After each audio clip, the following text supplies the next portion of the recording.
Right.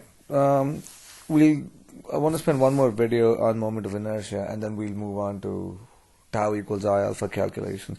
So in this video, we're going to study something called the parallel axis theorem. I just want to show you how it all works out, and then we can move on from here.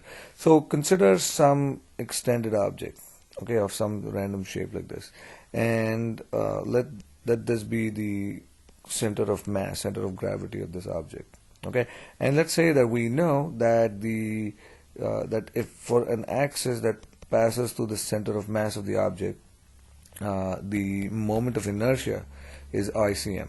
Okay, so let's say that we know that this is what it is. Okay, so the question is, what would the moment of inertia be about some point, okay, which could be some point P, if where the distance is d from the center of mass. Okay, so the theorem, parallel axis theorem, says that if these two axes are parallel to each other, okay, then the moment of inertia about P is equal to the moment of inertia about the center of mass plus the mass of the object times d squared. So here capital M is the mass of the object, and d is the distance between the two.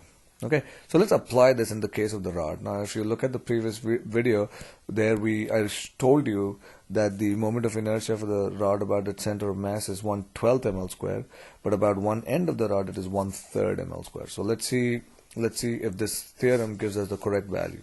Okay, so what we want to do now is calculate the moment of inertia for a rod. So a rod of mass m and length l, and we want to calculate it about this point P, okay, which is one end of the rod. So we know that the distance from the center of the rod is half L. So let's apply the moment of the parallel axis theorem, and what it says is this is equal to ICM plus m times d square, okay, where d is the distance between the two axes. So the moment of inertia about the center of mass is 1/12 ml square plus the md square term is going to be the mass of the rod times how far P is from the center of mass.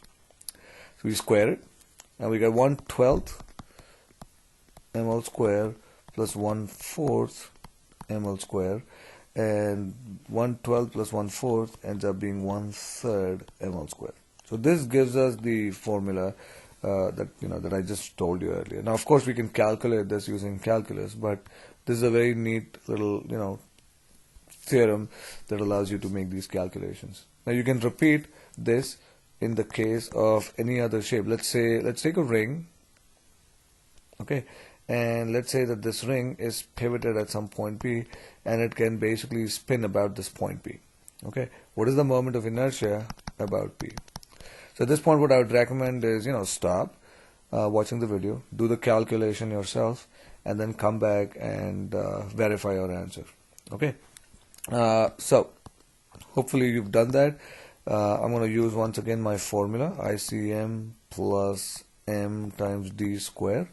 And we know the moment of inertia of the ring about its center of mass. It is simply equal to m times r square. And the point P is also a distance r from the center, and therefore it is mr square once again, and this ends up being 2 times mr square. Okay, so hopefully this covers a bunch of things about moment of inertia, and in the next video we'll start applying tau equals I alpha to problems.